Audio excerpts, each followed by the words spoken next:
آپ جانتے ہیں کہ صبر کیا ہے؟ صبر ہر وہ چیز، ہر وہ عمل یا ہر وہ کام جو آپ کی ذات کے خلاف ہو اور آپ کو لگے کہ یہ میری خواہش تھی اور وہ مجھے نہیں ملی، اور وہ چیز جو اللہ کی طرف سے آپ کو مصیبت میں، آپ کو تکلیف میں، کسی چیز کے اوپر آپ کو اپنے نفس کے اوپر آپ نے کنٹرول کر لیا اور اس کا نتیجہ رب العزت کے پاس سپرد کر دیا، یہ ہے صبر۔ نبی صلی اللہ علیہ وسلم نے فرمایا الصبر علی الاذى، آج ابھی تکلیف پہنچی ہے، ابھی اس کو اللہ کے سپرد کر کے اپنے رب سے اس کے اجر کے طلبگار۔ السلام علیکم ورحمۃ اللہ وبرکاتہ۔ السلام علیکم ورحمۃ اللہ وبرکاتہ۔ اللہ کے ہاں ہمیشہ انسان کو ذکر کرنے والا ہونا چاہیے، یعنی الذاکرین اللہ کثیرا والذاکرات، یعنی کثرت سے ذکر کرنے والے ہوں، کثرت سے اللہ کو یاد کرنے والے ہوں۔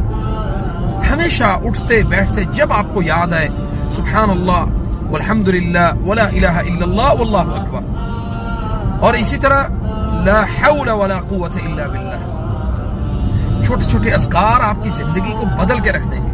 آپ کی زندگی مضبوط مومن کی سی زندگی ہونی چاہیے، ہمیشہ ایمان اور عقیدہ توحید کی دعوت دینے والے ہوں، ہمیشہ اللہ تعالیٰ پر ہمیشہ یقین رکھنے والے ہوں، اور اللہ تعالیٰ پر جتنا یقین مضبوط ہوگا آپ یقین کریں کہ اللہ تعالیٰ اتنا اپنے اس بندے سے راضی ہوگا۔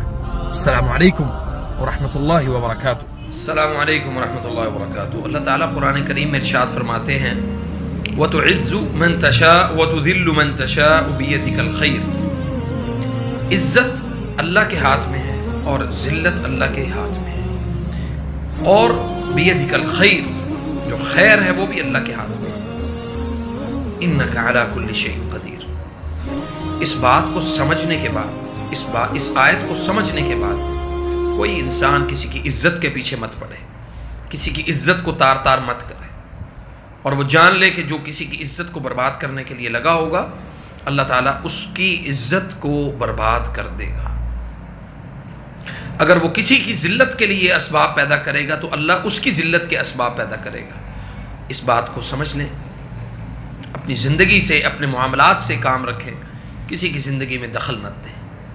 السلام علیکم ورحمۃ اللہ وبرکاتہ۔ السلام علیکم ورحمۃ اللہ وبرکاتہ۔ ایک مزے کی بات بتاؤں آپ کو، جو لوگ آپ سے کسی بھی قسم کی کوئی لالچ نہیں رکھتے نا، وہ لوگ قیمت سے نہیں، وہ قسمت سے ملتے ہیں میرے دوست، خیال رکھیں۔